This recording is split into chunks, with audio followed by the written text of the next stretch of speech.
Morning po sa inyo. At ako din sa may bintana namin. Yun nga lang ha, ako sumilip din sa may silangan.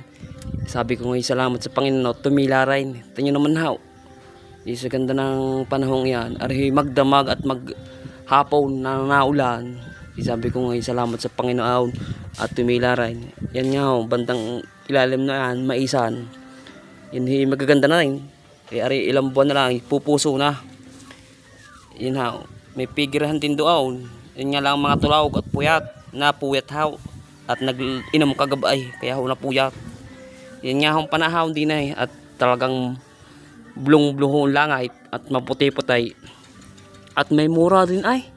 Tanya naman may mura na rin. Pwedeng pangwanin na ay. Yung mura aw. Kita-kita nyo mura. Yung mais na yan, ay pag nakailang buwan, ako, mapuputi na. Mailalabon ho yan. Ay mais na puti, yung malangkit sa bunganga, hindi yung mais na dilaw, yung orange. Ito nyo naman ang panahon. At salamat nga ho sa Panginoon. At tumila na. At tingnan naman ho. Tik-tik ng init ay. Tapos aabunuhan yung mais na yan. Ay, kati sa balat pag inabunuhan, makati sa balat. Tingnan. Pag hindi lang kayo sanay mag-abuno ng mais, makati talaga sa balat.